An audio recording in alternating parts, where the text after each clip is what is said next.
Oye, oye. Bienvenue les gars, bienvenue sur ma chaîne YouTube. Aujourd'hui, petite réaction sur la paix en général, les sites pour adultes, etc. Donc les Français dans leur entièreté, combien de pourcentage ils vont sur les sites pour ce BR?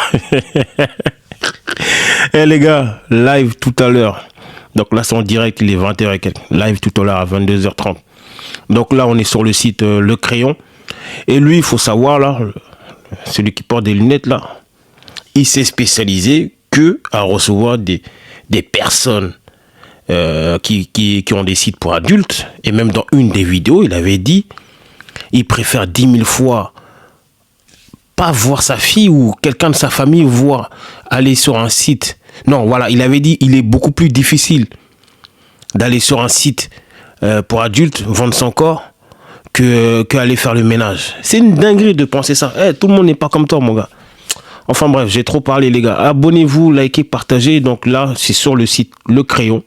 J'aime bien ce média-là parce que bon, souvent ils sont neutres, souvent ils sont dans leur positionnement. Donc voilà, c'est comme ça. Mais en tout cas, on parle de lui. On parle de la consommation pour les sites adultes de la France, on va dire. Donc on écoute.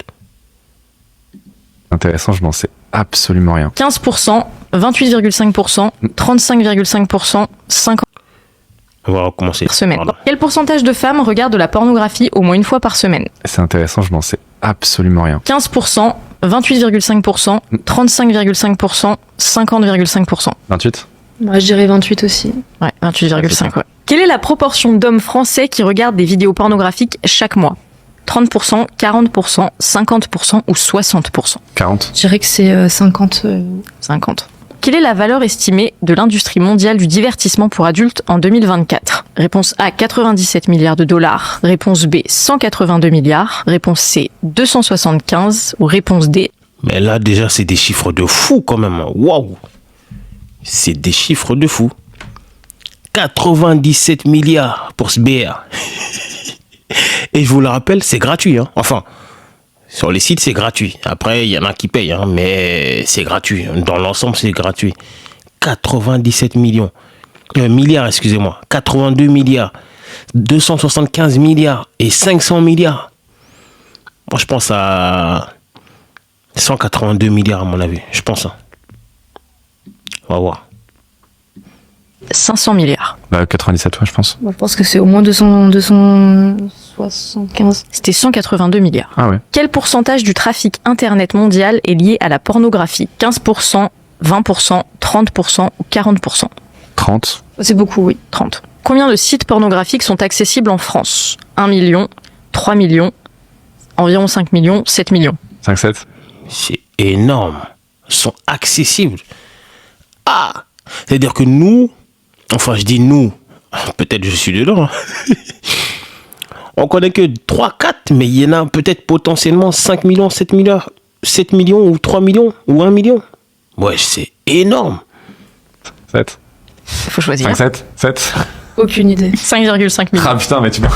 Combien Ouais. d'enfants en France visitent des sites pornographiques chaque mois? 1 million, 1,5 million, 2 millions 3 ou 3 millions? 2 millions 3, 2 je millions pense. 3, ouais. Ouais, c'est- Ouais. Quel est le pourcentage estimé de la population mondiale sous 2 millions 3, ils ont dit enfants.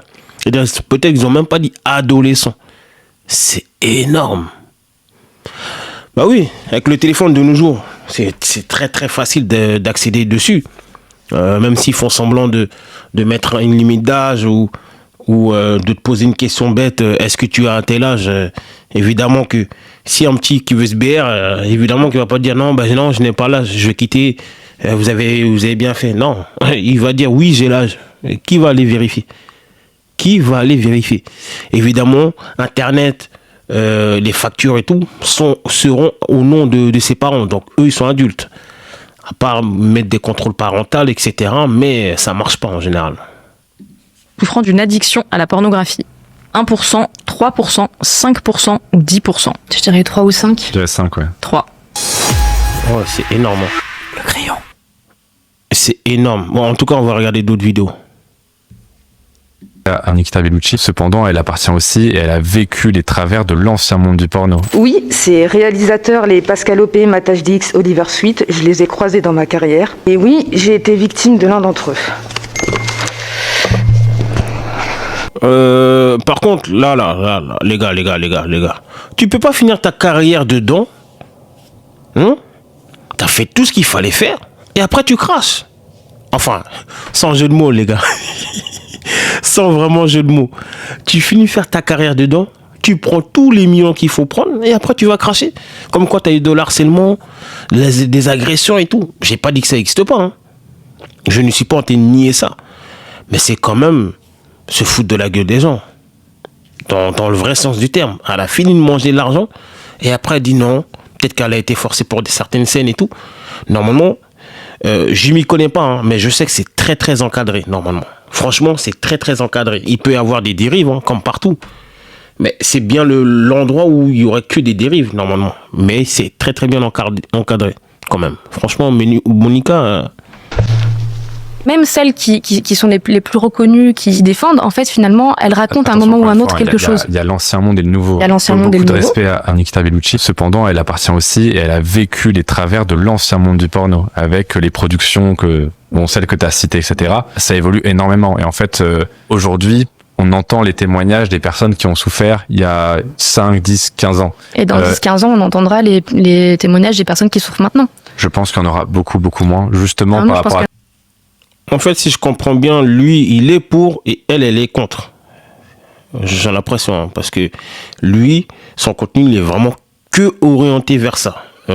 Que sur les meufs contenu adulte, etc. Et elle, on dirait une militante qui milite pour ça. Enfin, contre ça. Bon. Après, il faut voir. Hein. Il y en aura beaucoup plus parce qu'il y en a beaucoup plus justement des personnes qui sont... Oui, mais la tendance n'est pas au porno, elle est au contenu exclusif. Le contenu exclusif, on le fait chez soi, on le fait chez soi, on le fait pas avec des productions, on les fait pas avec des acteurs rencontrés sur un tournage. Alors, ça limite, si tu veux, les violences effectivement avec... Ce qui va sur un site pour se faire plaisir, qui commence à enlever son caleçon et qu'on lui demande mettez une carte d'identité ou votre tête, il a pas envie. Même s'il a 30 ans, il a pas envie parce qu'il dit est-ce que le site il est sûr? C'est que la dissuasion elle fonctionne bien, donc déjà c'est plutôt une très bonne chose. Parce que après il va sur un site plus bas qui a pas la version. De toute façon, il va aller sur un site plus bas parce que comment ça marche l'addiction à la pornographie, c'est qu'on va toujours faire des contenus plus violents. Ah ouais, militante, juriste et féministe. Ah ouais, la totale. Ouais, tu m'étonnes. Au final, on finit par aller sur des sites du dark web. Du dark web. Oui. Alors, je pense quasiment aucun homme qui regarde cette vidéo Elle mélange tout. Hein. Elle mélange tout. Moi-même qui suis là, 35 balais, je connais même pas, j'ai jamais cherché à vouloir aller dans le darknet. Et pourtant, j'en ai entendu parler. J'en ai entendu parler du darknet. Ça m'a jamais intéressé. Parce que je sais que je vais voir ou je vais entendre des dingueries là-bas. Faut être prêt, hein, les gars. Vous croyez que c'est comme mettre un pare-feu, trouver... darknet, faut être prêt. Il faut être prêt. J'en ai entendu tellement des choses que j'ai même pas envie d'y aller. Parce que je sais que je vais être choqué. Les gars, c'est pas des lol, les darknet. Donc, qu'est-ce qu'elle vient nous raconter? Les gens aussi, ils ont envie de se baire, ils vont pas aller sur le dark web.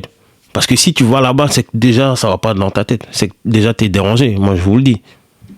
Aller sur Tor pour se faire du bien, hein, sincèrement. Malheureusement, j'en ai connu, donc dire que ça existe. C'est parce que j'ai connu une personne que c'est une tendance statistique. Bah oui, c'est pas parce que tu as connu une seule personne. Allez, sur 10 personnes, t'en connais peut-être une, deux maximum qui vont vouloir aller dessus que tu vas généraliser. N'importe quoi. Le gars, il veut aller sur un site, on lui demande pièce d'identité, tout ça, il va lâcher l'affaire. On vient de le dire tout à l'heure, il y a 1 million. Plus d'1 million, voire 3 millions de sites. Je savais même pas, je pensais pas qu'il y en avait autant. C'est énorme. Non, il ne s'agit pas de tendance statistique, il s'agit de dire que ça existe et que c'est aussi... Ça existe. Ah ben ça, évidemment, je ne peux pas dire que ça existe pas. Parce que ton argument depuis tout à l'heure, c'est de dire, malheureusement, si on met trop de contraintes, les gens vont aller vers d'autres contenus qui sont moins contraignants. Et moi, je te dis qu'en fait, ils vont d'abord sur Pornhub et ensuite, quand ils deviennent accros, ils vont vers des contenus toujours plus violents. Et ça, ce sont des agresseurs sexuels et des auteurs d'infractions sexuelles très graves, en particulier de pédocriminalité, qui expliquent comment ils en sont arrivés là. Et en fait, c'est comme ça qu'ils expliquent. Au début, j'étais accro, je regardais des contenus entre guillemets normaux. Et puis ensuite, il me fallait toujours plus. Et puis en fait, j'ai commencé à regarder du barely legal. Et donc le hashtag qui joue avec pédocriminalité, avec cette idée du flou. C'est faux, hein. C'est faux.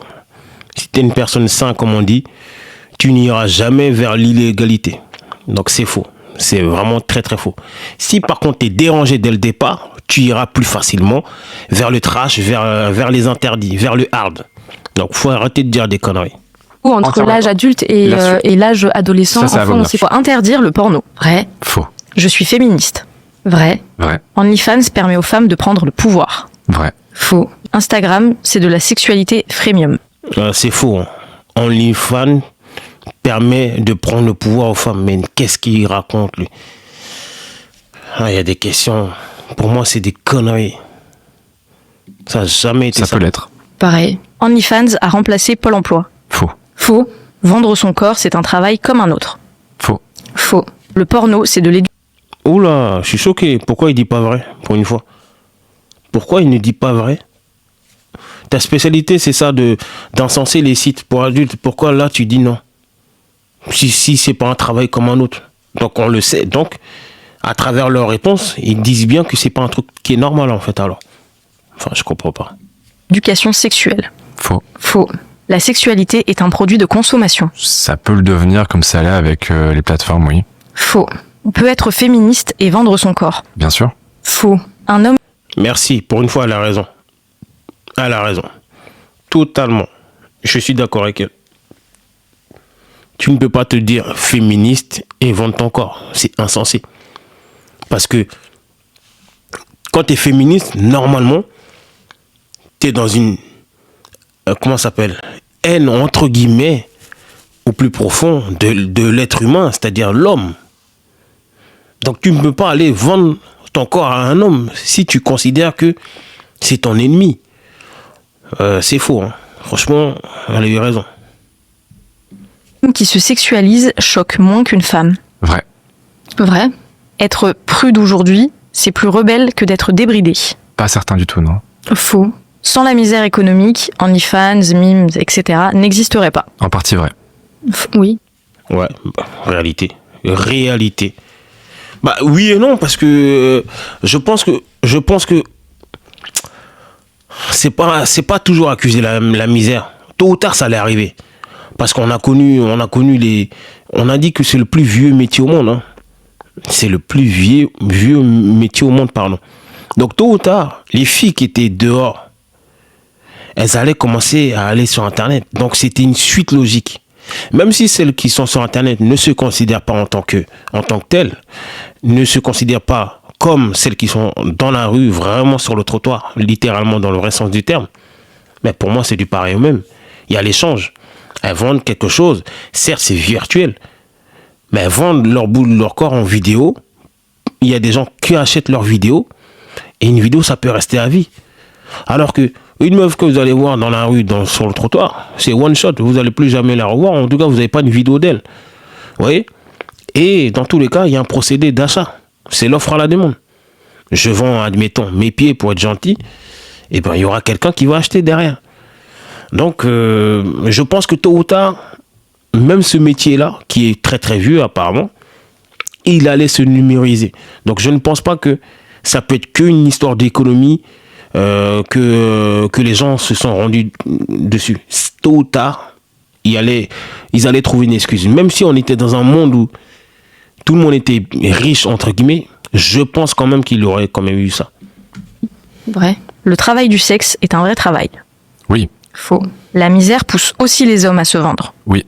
Faux. La violence sexuelle. C'est faux. Hein. C'est faux. Quoique. Je pourrais dire vrai en vrai. Il y en a, ils sont tellement misères qui vendent leur corps. Après, de toute façon, l'offre à la demande fait qu'un homme qui vend son corps, on en a rien à foutre en général. Donc, bon, je sais pas. Sexuel est banalisé. Vrai. Oui. Et enfin, je pourrais être amie avec la personne en face de moi. Bien sûr. Je suis pas sûre. Ah ouais. Ah ouais, elle est radicale, elle est vraiment jusqu'au bout. Elle lui a dit non dans la gueule. Bon, enfin bref.